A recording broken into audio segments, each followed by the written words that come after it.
Good morning, everyone. Well, apparently a lot of people want to hear about cannabis. There's no samples. We're just going to talk about regulations this morning. I got to get a joke in there somehow. I'm not that funny. I'm Jennifer Conway, President and CEO of the Broken Arrow Chamber. To those who have not had the pleasure of meeting yet, we are excited about today and having Adria here. She is driving in from Oklahoma City, so she'll be here in any second. But, you know, as you've seen, there's a lot of major marijuana bills in the session, in the legislative session to kind of address some of the issues. Adria, she has to oversee an incredible organization that is having to kind of learn as we go, right? We passed something and then we said we're going to figure it out and we'll fix it after we pass it, right? So, you know, one of the things that we've heard, and Adria will probably talk about this a little bit, is that tax collections from medical marijuana are set to exceed oil and gas tax collections in Oklahoma. And so when you have that and you realize now it's becoming one of our largest industries, we really need to make sure that we have the resources behind it to regulate it, manage it, figure out what to do with the cash, the money. So there's a lot happening in this field, both in the state and as well as Brian O'Hare with Congressman Hearn's office grabbed me. There's things happening on the federal level. In order to, it's here. So we just need to make sure we do it right and that they are abiding by the same laws that a regular business does, and that we do this what's in the best benefit for our state and our citizens. So Adria will be here and tell us more about it, and I'm excited to have her here. She is Oklahoma Medical Marijuana Authority, and I was trying not to get this. There's OMA, which is Oklahoma Manufacturing Association, and then there's OMMA. So as those of us who are trying to always follow all Oklahoma acronyms, it's not OMA. Today it will be OMMA. But I would like to recognize our sponsors that are here today, our government affairs champions, AT&T, Cox Communications, PSO, and Tulsa Tech. Our government affairs partner, Greater Tulsa Association of Realtors, our government affairs advocate, Hightower Accounting and Tax, and our breakfast gold sponsors, Floral Haven Funeral Home, Greater Tulsa Association of Realtors, Oklahoma Natural Gas, and the Persimmon Group. Our silver sponsors, the Arrow Group, Community Care, Oklahoma Blood Institute, Southwestern Payroll Service. I love it when you have to go a different page with sponsors. And our host sponsor, Stony Creek Hotel and Conference Center. Let's give all of our fantastic sponsors a round of applause. Is this loud enough? Am I loud enough? It is? Okay, good. I just can't hear myself loud enough. I'm all the way up, so I need to, is that better? Gonna kiss the mic. I also want to recognize our elected officials that are here today. We have our state senator, John Haste.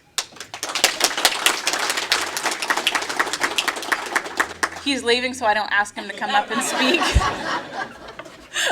I told him he may have to come up and do a song and dance for me to fill in for a moment. But now you're stuck with me dancing. Brian O'Hara, Congressman Hearn's office. From the county, we have Mark Dreyer, 3rd Deputy Tulsa County Clerk. And Pam Carnes, the Chair of the City of Wagner Economic Development Board. On our city level, we have our Mayor, Deborah Wimpy. Vice Mayor, Christy Gillespie. Councilor Johnny Parks. Councilor Scott Udi, and Councilor Lisa Ford, which she came in. I think she wins a prize for coming in. She had a new grandbaby that was born yesterday in Oklahoma City, so. So I feel like you're really dedicated. You have a grandbaby, and then you're here at 7:30 in the morning, so congratulations. With our school partners, we have Sharon Welpley with Tulsa Tech School Board. And that's it. So we're gonna really quick. We're gonna have one more. Oh, who did I miss? Oh, there we go. Black from Broken Arrow Schools. That's right. He's not an elected position. I'm glad he's not. We're glad you're here. Thank you so much. All right, so I'm going to ask Amber, where's my friend Amber, right here, to do the events announcements. I mean, Derek's the absolute coolest, right? Absolutely. Okay. Okay, guys, good morning. Welcome this morning. We're not used to seeing 90 of your faces in here on a Friday morning, so welcome. Great way to kick off your beautiful weekend. We brought the sun for you, chamber weather for you. You're welcome for that as well. Okay, so we've got some fun things coming up. If you were at lunch yesterday, you heard this, so this is a reminder because you probably haven't registered yet, so get on it. Tuesday, right back here at Stony Creek, we'll be in the ballroom for Restaurant Palooza. We've got 20 plus restaurants, breweries signed up to do a sampling event. So if you like food and drink, this girl does, you need to show up. We're going to have live music. So once you register and you get in, they're going to be there showing you all the great things they have to offer. They're also a great time for you to network and get to know some of those restaurants. You may need to be looking for a place for your holiday party. I know it's crazy, it's March, but if you don't book it now, you're not getting it done. So this is a great time to talk to them about those caterings and those corporate parties you may be having over the summer as well. Then, also here at Stony Creek, we're apparently moving in, we're going to have our next chamber luncheon on April 13th, which is normally, at the ballroom, but we are moving it here to Stony Creek because we are going to welcome founder, CEO, and chairwoman Joni Rogers-Conte. You may know her as the Lip Sense lady. She founded Synogens, and we are so excited to have her. She is making a special trip here for us to talk about how she started this company from absolutely nothing and is now a multi-billion-dollar company. So if you're interested in business at all, she might be an interesting person to hear from, so get signed up for that. We've also lowered the non-member rate for that, so if you have friends who are not chamber members, maybe interested in being a chamber member, not interested but really interested in Joni, get them signed up as well. It's a great opportunity for them. And the last thing is our April Chamber After Hours will be at Soccer City. Any soccer moms, dads in the room? That's me, right? Okay. Probably spent half your life at Soccer City. I know I did. Did you also know they do corporate parties and birthday parties? They serve delicious beverages. So they are bringing in all kinds of fun snacks for us. So this will be a real fun time for us to get out there, shake loose a little bit, literally, and network at the same time. So make sure you get signed up for those as well. And now I'm going to ask my good friend, Miss Rebecca Olson, who is our Advocacy Chair, to come up and introduce our speaker. Good morning. Thank you. Well, I'm very excited to announce Adria Berry, who is a licensed attorney in Oklahoma and Texas with extensive experience in governmental affairs and public policy. She earned a Bachelor's of Arts in Political Science and a minor in Business Administration from the University of Texas at Arlington, and then went on to graduate from the University of Tulsa College of Law, where she received a certificate in Public Policy and Regulation. In addition to working as an educator and contributing to numerous state and local publications, Adria has represented businesses and trade associations as a lobbyist and legislative consultant. She later joined Governor Kevin Stitt's senior staff as the counselor to the Secretary of State. And in that role, she researched and analyzed complex policy issues, drafted legislation and executive orders, and served as public policy counsel and advisor through the COVID-19 pandemic and the 2020 legislative session.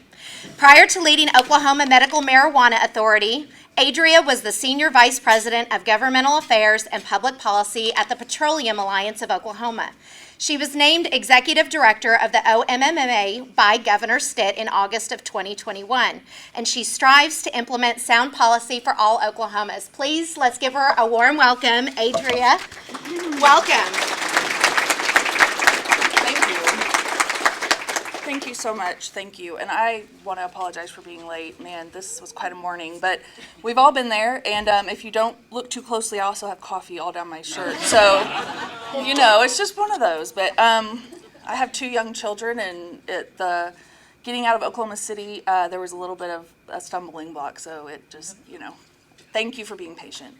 But yeah, I have a lot of information to share with y'all today. We are doing a lot at OMMA, and I'm sure you have a lot of questions. So I want to make sure that I don't talk too much and take away from you guys being able to ask me questions while I'm here, because there is lots going on. I can't, okay. I'm gonna kind of walk around so I can see the screen. Is that okay? Can you guys hear me if I do this? Yeah. Another fun fact is I am a 1998 Broken Arrow High School graduate, so yeah. It's great to be back in Broken Arrow. Dallas basically my senior year of high school. So I left and still have friends here, so I come back to visit, but it's always great to be back in Broken Arrow. I want to just set the stage, big picture, for those who, there are a lot of questions about why our program is how it is, and why aren't things better as far as the enforcement side and the keeping it in check. And a lot of that has to do with how it was started. If you guys remember, in June of 2018, State Question 788 was on the ballot. Well, Oklahomans came out and voted for that and voted it into law. So over 50% of Oklahomans voted to legalize medical marijuana. The thing, though, is the devil's in the details. State Question 788 didn't really provide a great regulatory framework to enforce the laws. Well, and it didn't really even actually provide a lot of laws. It was about 5 pages, and it required the State Department of Health to start issuing licenses within 60 days.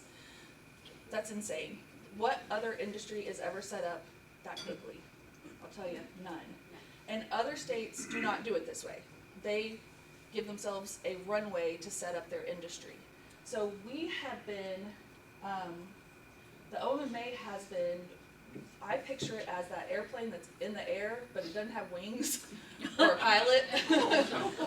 And so, yeah, it's been that way. They're building the airplane in the air. They were before I got there, and we're continuing to do that. It's going to take a while, but that's basically how we were set up. There were no caps put on the number of licenses that can be issued, and you can get a license pretty easily in Oklahoma. There are very, very low barriers to entry into this industry.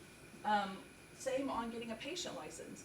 It's as simple as visiting with a doctor, either by video or in person. They recommend it, and you go online and you get your patient card for $100. You do not have to have a specific medical condition in Oklahoma to get a medical marijuana patient card. Other states with purely medical programs require you to meet kind of some medical standards and have a specific condition. However, it's not all bad. We are the only state that has a quality assurance lab, and this is a lab that we contract with. We're working with them to test all the product that is out there in the market. We have a long way to go on refining this process, but I'm very optimistic that we are in a good place to get control on the products that end up out on the streets in dispensaries. I wanted to just show you this really quickly. So this Legislative Office of Fiscal Transparency, calls them loft at the Capitol, they did a report on OMA, and they dug in on a couple of things. Just wanted to show you guys quickly, the average time of implementation for a program is, you'll see here, we're right here, Oklahoma. So we implemented really quickly, all the way down to Delaware, who took 4 years. So it kind of gives you perspective of why we're having to go back and fix things now.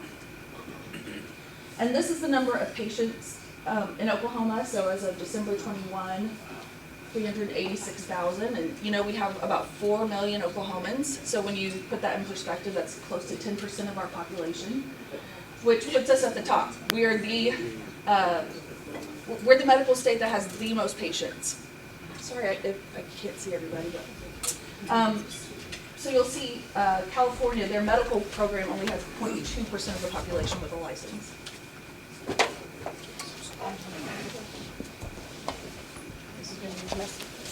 I dropped the flag. Forgive me, everyone. Yeah, thank you. Give me Oklahoma. Okay. But I put a few things in here that people are interested in because these were hot topics right after 788 passed, and I think just in general, people like to know these things. But 788 put language in there was language that the Oklahomans voted on that prohibited landlords and schools from discriminating against people just for having a patient card. The thing about having a patient card in Oklahoma, though, is that allows you to grow marijuana at home. You can grow 6 plants, you can have 6 seedlings. So if you're a landlord, that's something to keep in mind and make sure you're looking at with your contracts, which I'm sure if you're a landlord, you're already there. You have already done that. But let's see. Kind of go through some of these. Yeah, in 788, they tried to set up this situation where employers could not discriminate against someone for having a patient card. And employers still can't discriminate against anyone for anything, you're not, that's illegal. However, the legislature the following year put some language in place that at least gave employers the opportunity to say, if you're in a safety sensitive position, you cannot test positive for a controlled substance. And that allowed employers to have that flexibility if they are hiring someone to drive a big truck or a forklift or drill an oil well. They can make sure that that person is not using cannabis on the job or before work. The problem is, I would say, on the patient side, that it's different than any other medication or drug. It stays in the system for so long, you can't really tell when somebody used it. So there's still some pushback on this issue at the Capitol right now. There is a group of patients that would really like to roll this back a bit until there's better testing to show when someone used it, so that employers can actually base their decisions on if someone's actually under the influence at that time or not. It's kind of difficult. You can't always tell when someone's under the influence of cannabis, honestly. It's not what you think of with like Cheech and Chong movies. It's not. So it's an interesting new world, and I know for employers who want to keep a safe workplace, they want to know that they're allowed to have that kind of a firm a line they can draw on this. But I see this kind of changing in the future as we learn more about the effects on the body of the use of cannabis. But our licensing data, right as of March 3rd, we update this monthly and we put it out on our website, on our social media. So if you're just interested in following along with our numbers, we like to keep this updated monthly. So the one that I want to point out though that is getting the most conversation right now at the Capitol and around the state is the number of growers we have. And so growers are the folks who have either big outdoor farms where they grow outside or in greenhouses, or they might have an indoor grow. So they might just have a big warehouse where they grow inside. But we have over 8,000 grow licenses in Oklahoma right now. When you put that in perspective, well, let me back up. We don't have a limit on the number of plants you can have as a grower either in Oklahoma. So you can have a grow license, and if you have 80 acres, you can fill that 80 acres with cannabis plants, if that's what you want to do. So if you think about all of the outdoor grows that you're seeing, if you live in rural Oklahoma, they are popping up everywhere. They have been over the last couple years. It's an imbalance. We have far more cannabis growing in Oklahoma than we have demand for it. So that's where, the legislature and the governor, it got on their radar in a big way over the last, I would say, year, because it's obvious that there's an imbalance. There's more product than there is demand. So where is that going? We need to be able to answer that question, right? You guys would expect for us to be able to answer that question. The issue has been we have not had authority to have a seed to sale tracking system in place. We have not had an electronic tracking system to track product across the state. We have depended on our licensees to give us a written monthly report telling us how much product they have, how much they sold. Well, as you can imagine, not everyone is telling us the truth. And we did not have enough compliance inspectors on staff to go out and verify. When I came in August, we had about 12 compliance inspectors to go out and inspect all 12,000 licensees. That does not add up. And they really weren't getting out at that time either. There wasn't a lot of movement. They weren't doing a whole lot. The ones who had been there a long time were still getting out, but we didn't have a concerted effort to really get out there and see every single facility. So the focus over the past 6 months on this end has been hiring compliance inspectors. And we have now reached the point where we have almost 60 compliance inspectors on staff. But if you're a business owner, think about it, growing your staff from 12 to 60 in 6 months. It's a little, there are growing pains, and it's not all sunshine and rainbows all the time. But what I will say is we had an amazing group of, I have been so impressed by the people who've applied and interviewed and receive jobs with us. I mean, we have people that just want to enter this field and they're excited. And it's great to see because they're passionate about getting out there and making sure that businesses are in compliance with our rules. And that's what you guys would want to see from the government agency that's regulating the industry. And so we're being very picky, but we've had some fantastic candidates and now have some fantastic employees in that area. So if you are a cannabis business owner or a licensee and you've had someone come out, I'd love to hear about it. I always like to hear how it goes on the ground, and I get texts all the time about it. Because our goal is to walk in to a business, because I think all of us probably know someone in the industry, or you know someone that knows someone in the industry, maybe even people you would have never thought. There are people doing this the right way. They're wanting to follow the rules. They've invested a lot of capital into this. So we don't want to walk in and say, we're the OMMA, we're here to make sure you're following our rules. We walk in and say, all right, we're going to look around. We're going to make sure you're following our rules. If you're not, I'm going to tell you about it, and you're going to have 30 days to fix it. And we'll come back and see if you fixed it within 30 days. So those are for those legitimate business owners who truly are trying to do the right thing. On the other end, you have the folks that are trying to skirt the rules. And we kind of, as Oklahoma, sent a message out to the United States and the world for a few years, like, come to Oklahoma. It's really cheap, and you can get land, and you can get a license, and you can grow however much you want.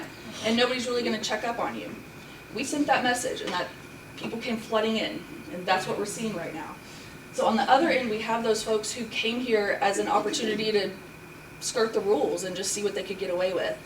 Those are not people we will be easy on, and we are not easy on them. Today, right now, in Oklahoma City is there's an administrative hearing for a cease and desist order.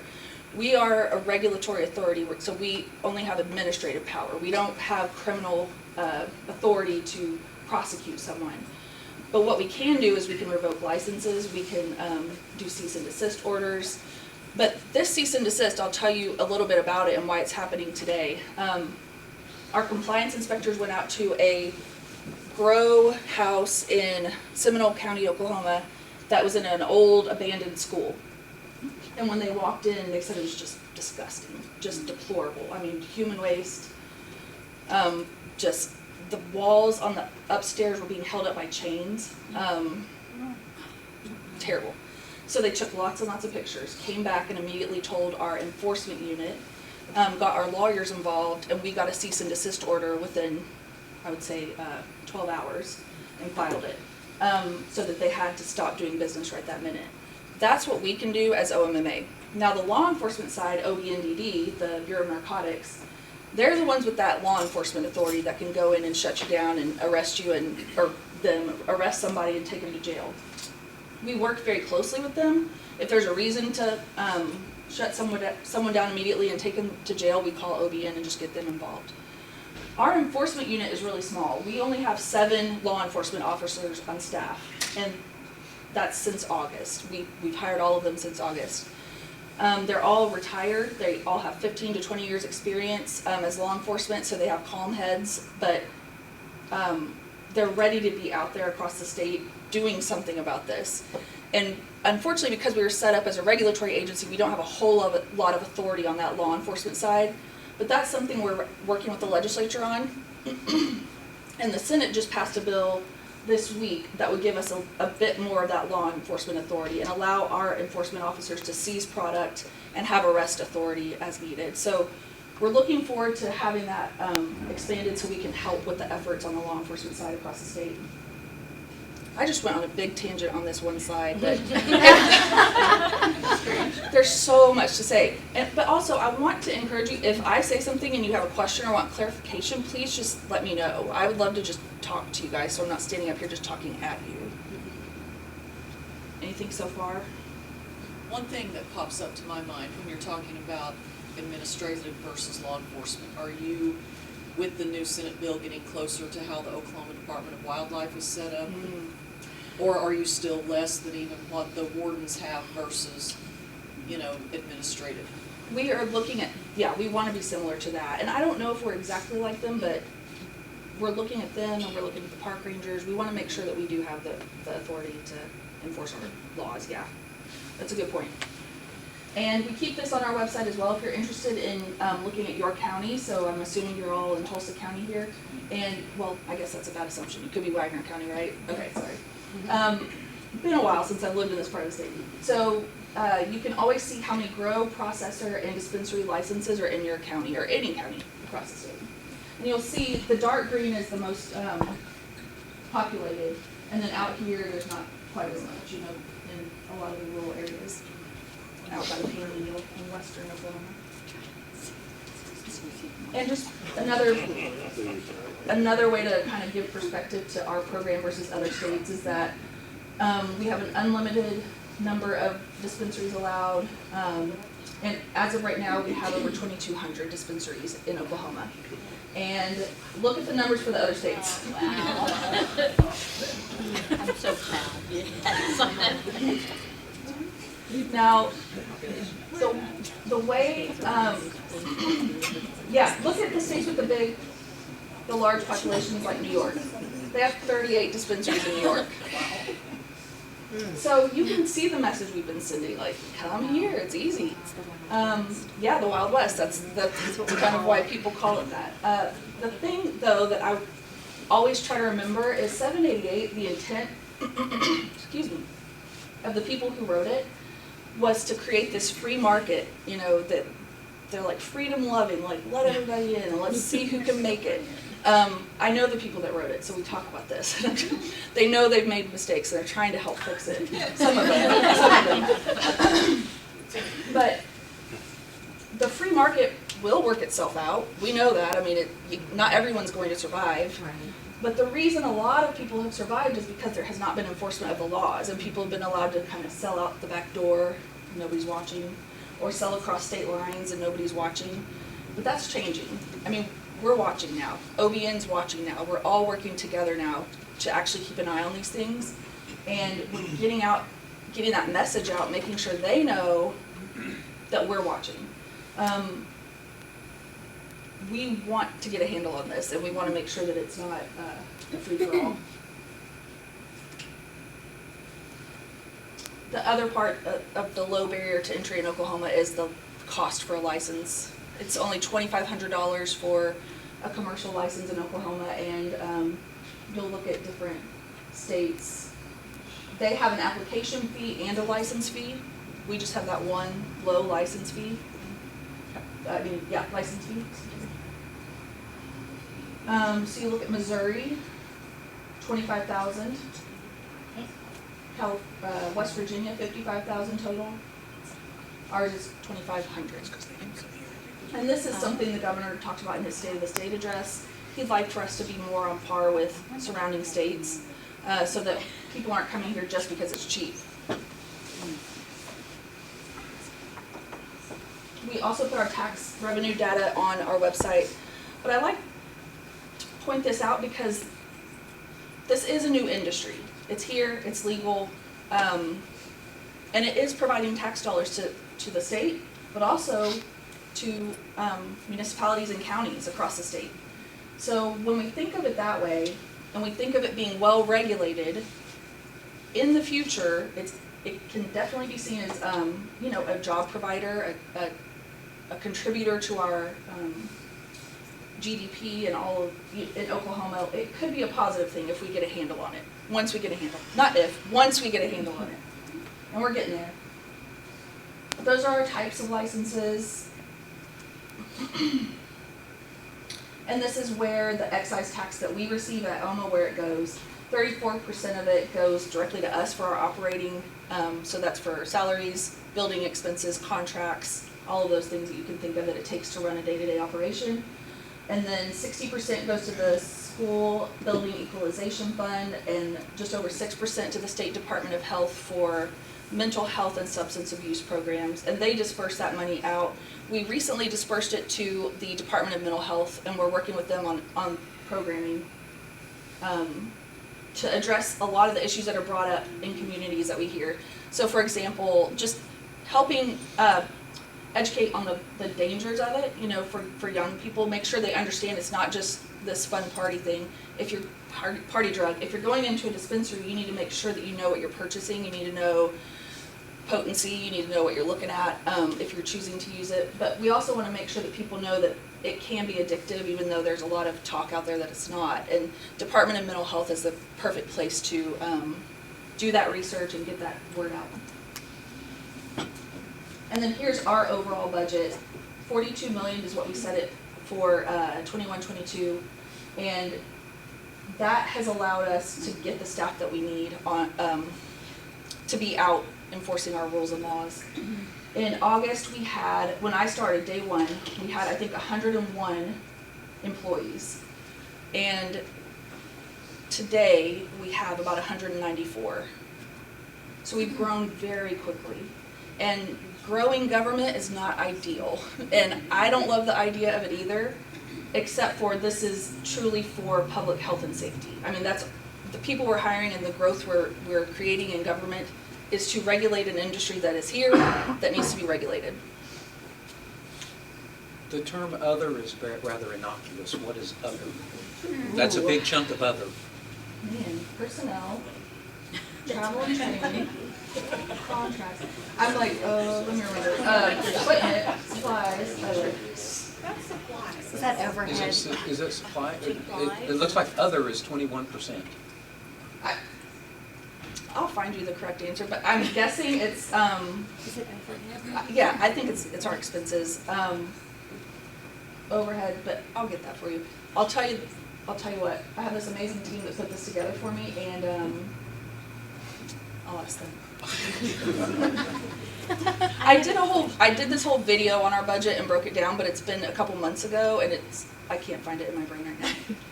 Can't find the details. Since you began, has your budget increased because the number of employees, and it looks like you're trying to get out there and do more things, has that increased as well?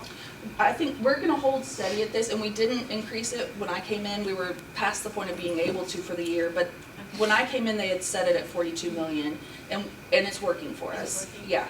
And so when we look at next year, we're going to each department and asking exactly how many more employees they need, so we set our budget properly for next year. And for those interested in this piece, you can always find our laws and have some fun time reading them. But when you compare the amount of statute you'll find, or the pages of statute you'll find to regulate this industry, it's very, very small compared to what you'll find to regulate, say, the oil and gas industry. So we have a long way to go to build up the actual regulatory framework of this industry.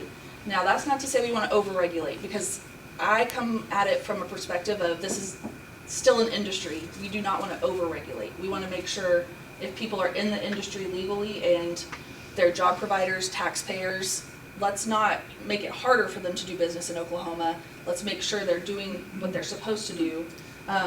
Because when you do look at other industries, you can see over-regulation. Some of you might see it in your day-to-day lives and kind of want to roll back some of that regulation. And I'm trying to balance it with Governor Stitt's priority to cut red tape.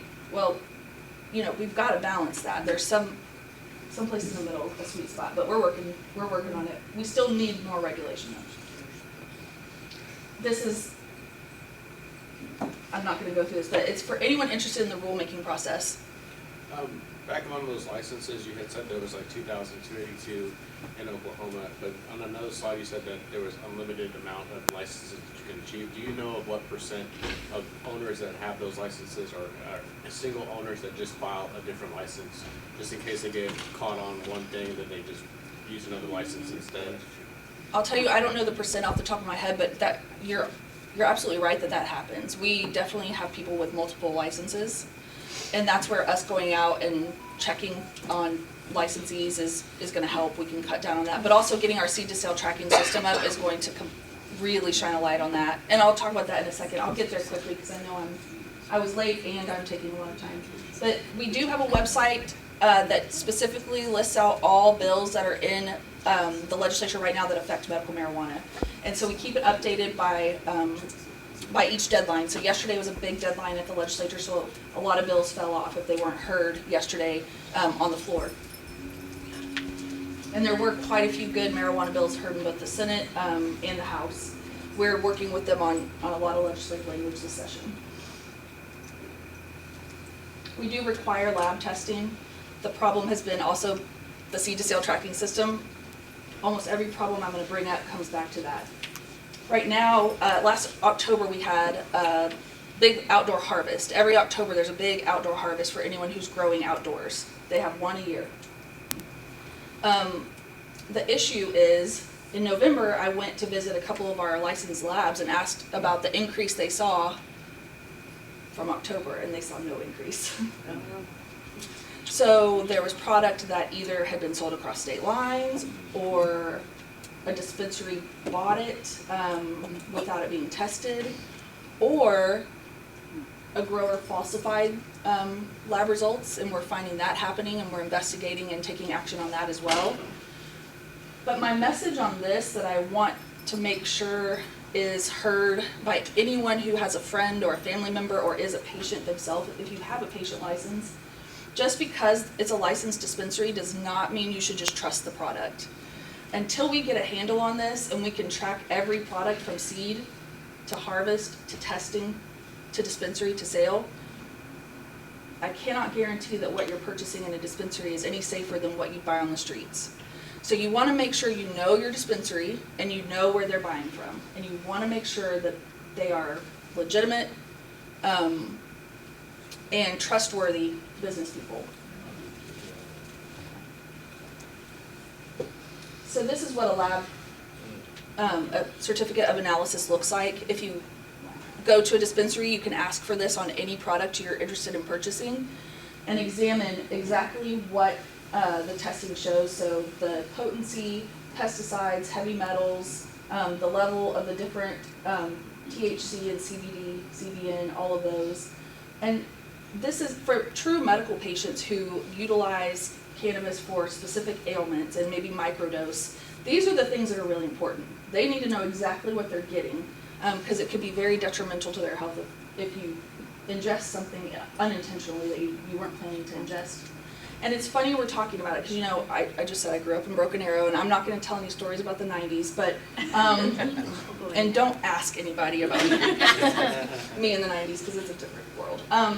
But when you think about, you know, the 70s, the 80s, the 90s, and people just, you know, buying a dime sack on the streets or whatever, but it is a different world. The products that are out there now have such high potency, it is night and day from what you could just kind of buy from the guy down the street in the old days. So it's important to think through this. It's not just, oh, you know, people have been smoking weed forever, what's the big deal? Because I hear that a lot. It's different. And the way that it's grown matters. Making sure that you are paying attention to how it's grown is a big deal. And this is what we've been waiting for. So February 25th, an Oklahoma County court lifted what is called an injunction, sorry I had to find the word in my brain, an injunction, and allowed us to move forward with our seed to sale tracking system. A lawyer had filed a lawsuit against us when we tried to implement it a year ago. We were ready to go in April. They were ready to go before I was there. In April last year, there was a lawsuit filed, it held it up. But we will now be live. Everyone is required, if you have a license, you're required to be in metric by May 26th. So you have to be metric compliant. On May 27th, we will be able to take immediate action against anyone who is not compliant in metric. And as far as what that looks like, we're working with our legal team to see how quickly we can revoke a license. We're actually hoping the legislature will give us a little bit more authority to revoke a license immediately that next day, and we're working with them on that. So Senator Hayes, just planting that seed. But it will allow us to truly see on our side, on the regulatory side, product as it is flowing through the market. So when it's planted, we'll know that a seed is planted. When it's grown, it'll have a tag on it, and that tag will follow it through its life until it's sold at a dispensary. And that will help us ensure that things are staying within the legal market. So anything that our compliance inspectors see on site that is not in metric is illegal product. Right now, we do not have a mechanism to differentiate. So this is going to be a game changer, and I cannot wait. And this is what a metric tag looks like, and this is what the plants will look like when they're tagged, if anybody's interested. This company Metric went through the state RFP process, which is a contracting process that state government in Oklahoma has to go through in order to give one company a contract. It's done all the time in every state agency. And so this company won the bid, and they won the bid in about 18 states. But it has caused some friction with the industry because they are not happy about the tag costs, having to buy tags for their plants. So we've had to work through some friction there with some lawyers and some people in the industry. But we are on the other side of that and in a good place to start May 26th. So a big thing that we've been doing the past 6 months that I want to highlight, because the importance of this is monumental and cannot be expressed enough. When I came into OMA, it was very siloed, and I understand why. They were running on a very short staff, with a small staff, with their heads down just trying to keep things going. But the problem with that is that all of these agencies basically started hating OMA because they're like, why aren't they doing their job? Where are they? Why aren't they regulating? I can't get anybody to answer my call. What's happening? People couldn't get their questions answered. So basically right away, we started building these relationships. And luckily, because of my past jobs, I had some relationships here that we were able to leverage and say, look, we want to do better. We're going across the state basically saying, like, we've messed up. We've made mistakes. We want to fix it. Work with us. So we're building relationships that are so key in helping do things like we're doing today with that cease and desist order. We worked with OBN, the state fire marshal, the county, and the LP Gas Commission all together on this one cease and desist order. So without those relationships, nothing gets done. I mean, if people are being territorial and saying, for example, if a local law enforcement entity doesn't want us in their area, they want to handle it, we're fine with that, but let us at least give you our knowledge, let us help. So anyway, we're building these relationships, and it's going really well, and we want to continue that. Okay, I do not see Department of Public Safety on the slide. Is there any discussion to talk to them as far as maybe putting something on driver's license, particularly commercial driver's license? Some kind of notification like you have a donor, organ donor, or a veteran's stamp basically on the license. Is there any discussion in that at all? I don't think so, but yeah, I think because this is a medical program, there would be a privacy issue. I don't know that patients would want that on their license. Well, I know right now, as far as like a commercial driver's license, anybody can have a medical marijuana card and have a CDL. But where it comes into the federal, where it stops is a medical examiner cannot issue a medical examiner certificate to a truck driver. You know, it's basically in the DOT regulations, they can't do that. So I was just curious on that. That's interesting, yeah. Where does that stop? And there's a lot of medical conditions out there you have to report, so I don't see. Why it's different. I have an epileptic daughter that has to report that, so And how is that? your eyesight.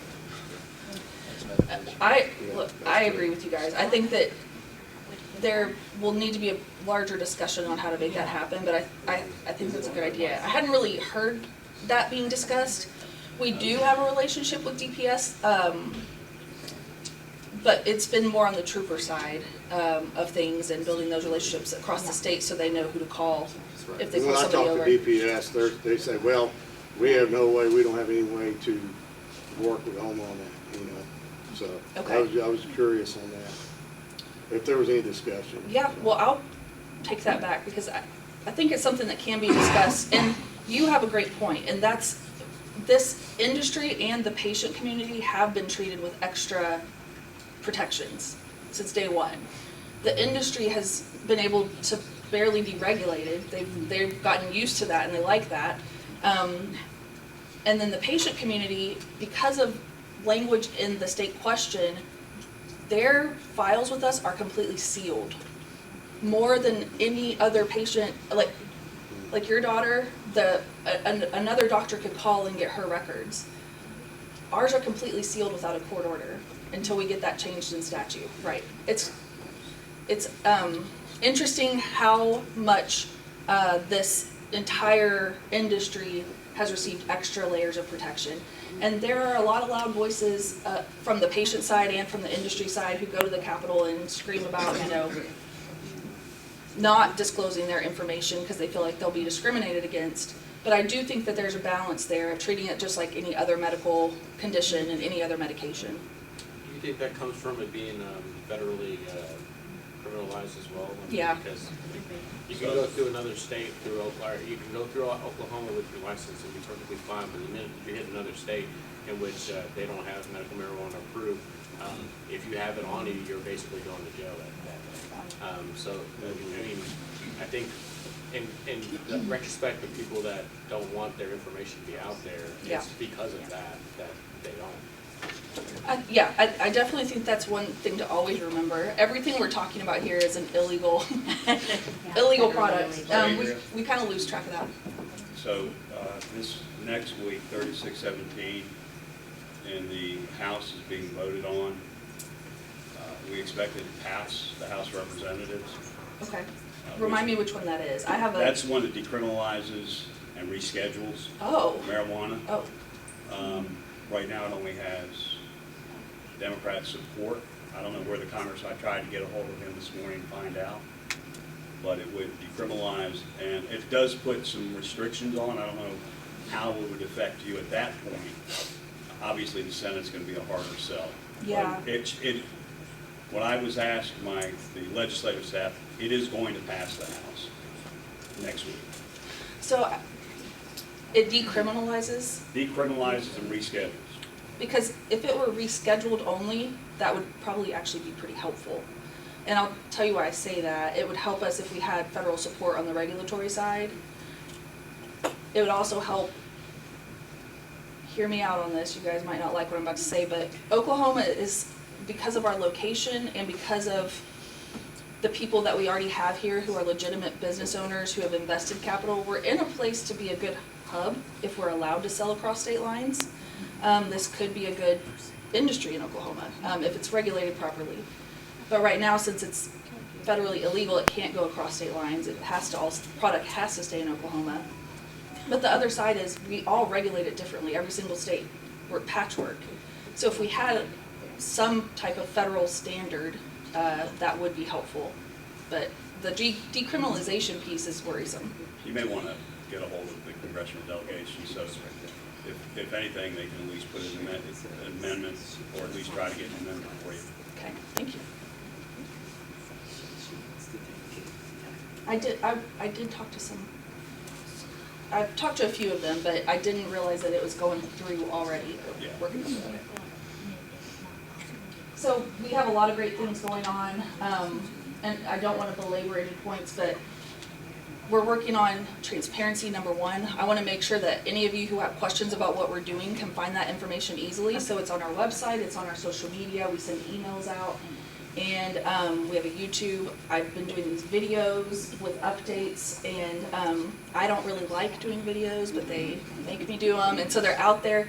But we're working on transparency because for 3 years people have wondered what we're doing. We want you guys to know exactly what we're doing. We want everyone to know. So we are hiring people, we are making sure that we are getting out and actually enforcing our laws. We're making sure that there are quality people, trained people in our call center. So if you call with a question, they can answer you properly, because that has been a struggle. We're working through some pains there as well. But we have so much work to do, and it's exciting because it's doable. It's all doable. It's going to take a little time, but this can absolutely turn around. With seed to sale, it's just going to change the game and really help us get a picture of how much product might be leaving the state or going to the black market. I know I'm probably running way over time, but I'm open to any questions you guys have. Is that okay? I just want to ask a question, because I know with the labs right now, if one product doesn't test right, they're able to take it to another lab and get a different test result, which is hurting our green card carriers in Oklahoma. So I know you guys have a lot of irons in the fire, but that's what a big are you deal. working on with the labs? Yeah, that's a big deal, and it's our lab division at Oklahoma, I would say, is the best run division, and it has been since I got there. And I'll say that because the guy who runs our lab division ran a clinical medical lab for his entire career, and so he looks at this scientifically across the board. That's where our quality control, that contract that we have with the third party, the intent of that contract is number one, to help with standardization. The issues we're running into is that there's not really a lot of standardization, and we're not finding guidance from other states either, because they're all working through these problems. But since we don't have a cap on licenses, we have 27 labs across the state where other states might have 1 or 2. So our regulation of those labs includes us going out to inspect.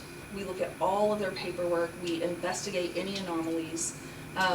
We are working on, we bring the labs together and have them test the same product and analyze each one's results. And that is what's going to help get us to a standard. But it's going to take a little while. It's going to take a little while. That's why I like to give that caveat for patients, to make sure that they're checking, they have confidence in who they're purchasing from. Until we get a handle on that, it's imperative for patients to really do their homework. I want to be able to say we are only allowing safe products out there right now, but that just, without the seed to sale, without the standardized testing in place, it's just, I can't guarantee that right now, unfortunately. It's okay. Wish I could. I'm an employer with 14 employees, and I'm a little unclear as to what the guidelines are with our relationship with the employee who has a marijuana card. In times past, we were a drug-free environment. We would test periodically, because part of our marketing plan was to let people know we follow the rules, we drug test, we do background checks. I don't know where I stand now. Yeah. Because they, like you said earlier, they can have the marijuana in their system for weeks and months, and so testing is out the door. So I'm not experiencing any difficulties that I'm aware of now, but I'd like to know what the guidelines are. What are my rights as an employer, and what are the rights of the employee during business hours? Well, I'll tell you, the only reason I can really give you an answer to this is because when I worked at the state chamber, I worked specifically on that issue and worked with the legislature on that safety sensitive language and worked with employment lawyers. But otherwise at OMA, we don't really wade into the private business relationship with their employees. But I can give you kind of what I know, but would say make sure to talk to an employment lawyer to verify what I'm saying. But my opinion is they are not, you can, as an employer, can restrict them from using it before work, during work hours, and if you have safety sensitive positions that in your manual you have clarified are safety sensitive and for a reason, you can drug test them and still have a drug-free environment and not allow any drug in their system if it's safety sensitive. And that goes along with the CDL, correct? Something. That's the thing. CDL would be a safety sensitive position, so you don't have to allow any drugs in their system, whether or not they have a medical card, because that's something someone will have to weigh. If they want to have a CDL, then they should not have a patient card. You know, they're gonna have to weigh that risk. Isn't that the same with the conceal and carry card? That's, yeah. Well, sorry, I'm laughing because it's one of those anomalies in Oklahoma because, you know, we really care about that. And, well, at the legislature, it's a big deal. So, but when you think about it from the federal perspective, that's a federal issue, but our legislature did put language in law that says in Oklahoma, you can have both a patient license and a carry permit. But then we don't actually require a carry permit anymore. I mean, it's open carry, yeah. But whenever they were passing that at the legislature, I just talked to the bill's authors and said, make sure you're saying on the floor though, don't cross state lines, because if you or don't get pulled over by a federal officer because you're still breaking federal law. So I just like to make sure people know you're still breaking federal law, so keep that in mind. Don't feel like you're just safe, but yeah. Federal officers trying to pull you over and you just have to keep going until a state one. You're like, I'd prefer a trooper, please. Yeah. Well, but when you buy a firearm, it asks on there, so you have to state whether or not, because otherwise, you know, you're breaking a federal law. You have to click that box, you have to check that box. Okay. That states, so you can have a, if you can have a concealed carry, and you can have a medical card, but you cannot purchase a firearm and not check that box, because that is a federal offense. I didn't realize that. I just heard that from the Able Commission 2 days ago, so that's how I found out. There you go. Learn new things. Being a cash business, how do you regulate the taxes that are collected? Well, as you can imagine, it's not easy. We actually just gave $1.5 million of our, no, back up, sorry. We give 1.5% of our excise tax directly to the tax commission to deal with that. So that's their job. Not really. We also have an audit department that goes out and audits the books at dispensaries and grows to make sure that things are matching up. But it's a process to go through 12,000 businesses, so we obviously I don't think we're collecting all the tax dollars we could, but the tax commission's gonna start focusing on that more now that we've gotten that money their way and they can staff up appropriately. So you mentioned that there's like an oversupply issue. Do you think that that metric cost per tag is gonna help you solve that, or is that cost per plant so low that it doesn't matter? On the oversupply? Yeah. I think it's gonna help us understand why there's oversupply or where that product's going. That's what it will do. I don't know that the cost per tag has anything to do with it. Just the fact that we will see every single plant and we'll see where it's sold means that if there's anything outside of that, it's illegal. And that's where it'll just create this bright line. But only as long as we keep doing our job too. It's not a magic bullet. I mean, it's a tool that we're going to use along with our compliance inspectors and our compliance department and our enforcement officers. We have to keep getting out there and actually going into businesses to see what they're doing. The plants can be out there without the tag, but you don't know that until you've gone in and Exactly. seen that. Exactly. And they're not able to test yourself. Yep. If it's out in the middle of the 80 acres and it's being sold somewhere else. Yep.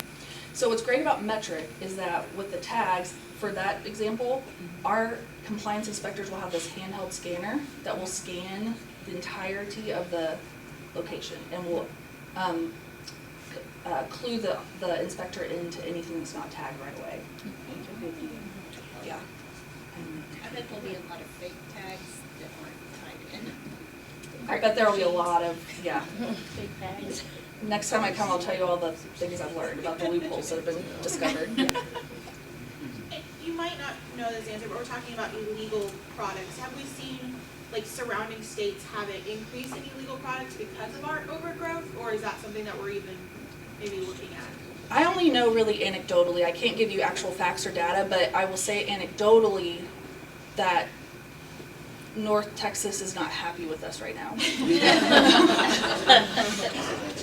just didn't know if that was like kind of adding to illegal activity. I mean, keeping it safe and legal is one thing, but then seeing the maybe illegal side of it and the increase in that.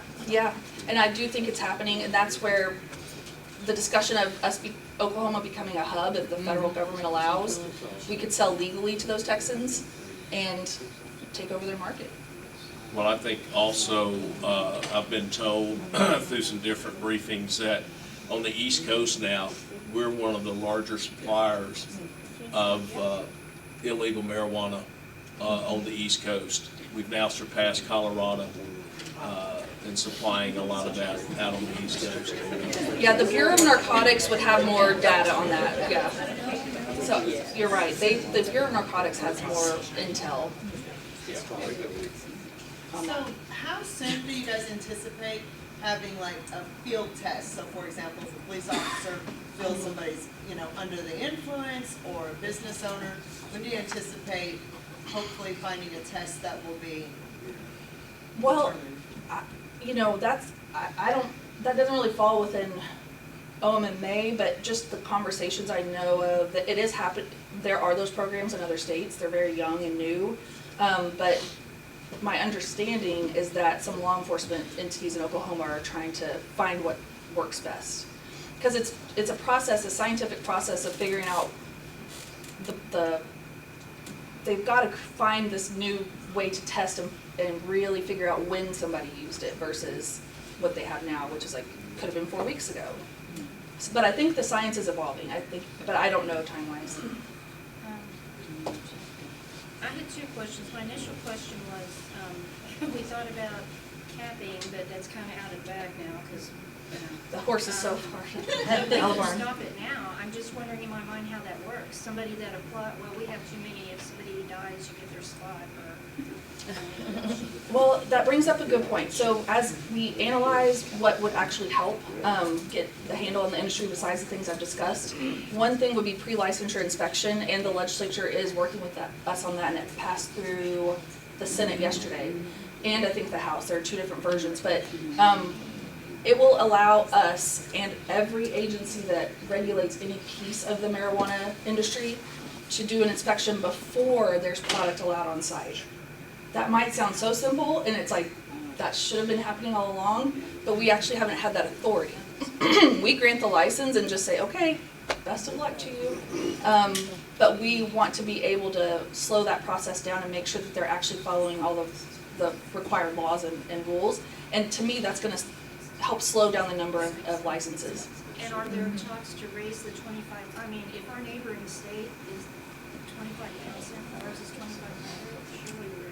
Yes, there is talk about that. There are a couple of options out there. They're looking at these tiered license structures, so if you grow less plants, you pay less, and if you grow more, you pay more.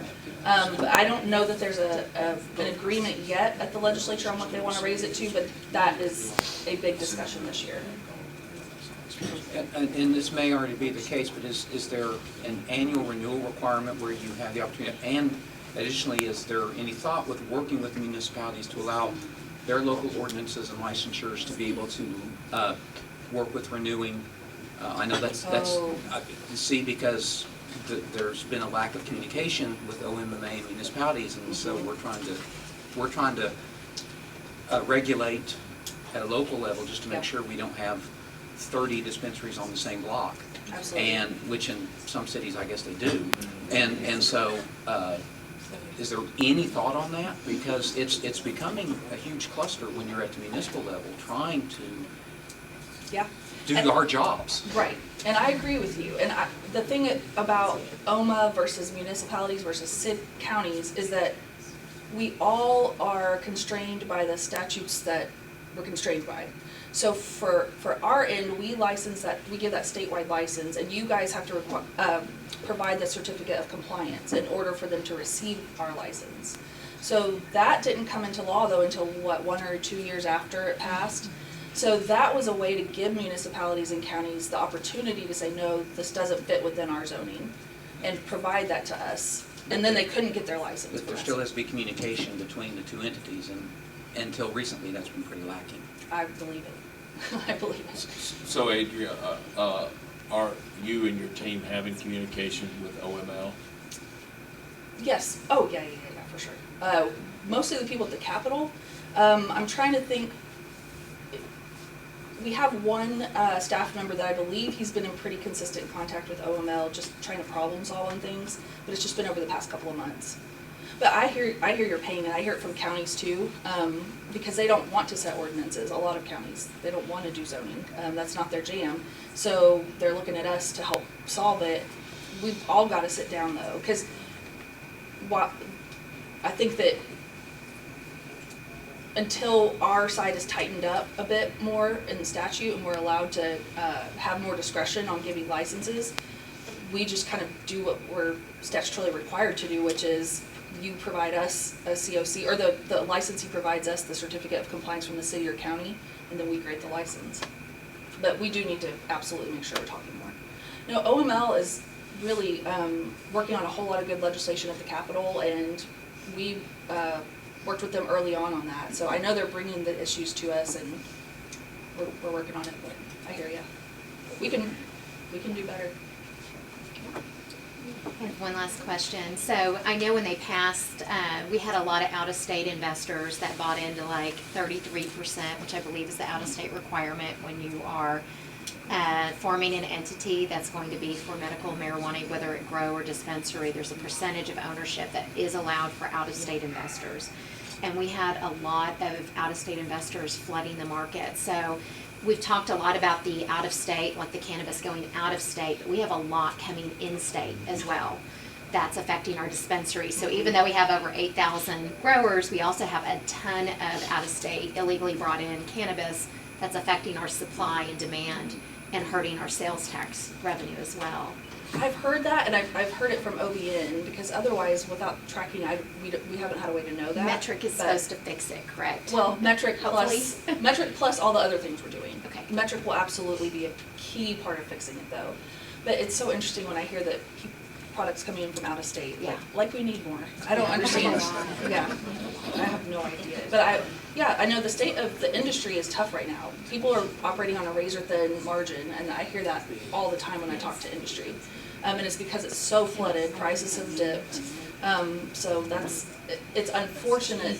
It's an unfortunate part of the free market that is painful, and we're watching it, but it doesn't help when you have outside sources on top of that. Yeah. It's terrible. Which to your point about the hub on the federal level, that could be corralled, funneled to the success of all capitalism. Yeah. And if, state and federal, Mr. Hearn's office, can see that, capitalism is what keeps municipalities going, it's what keeps counties going, it's what keeps the state going, and the fees is one thing.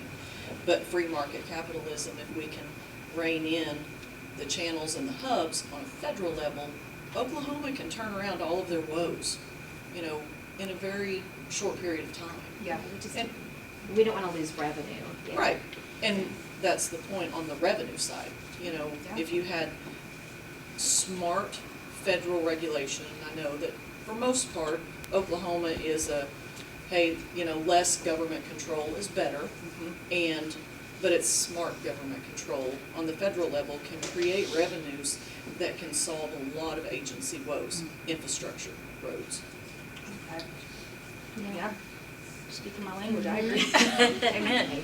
Let's always end on capitalism. Let's give Adria a round of applause. Thank you. Not to put you on the spot, but you had a lot of great information. Can we share these slides? Yes. Okay, so we will email out these slides to the attendees so you can study it and become a medical marijuana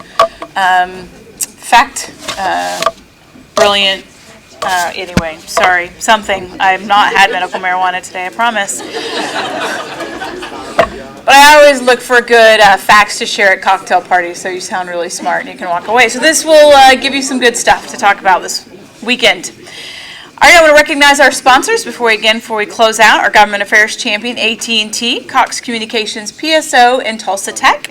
Our government affairs partner, Greater Tulsa Association of Realtors.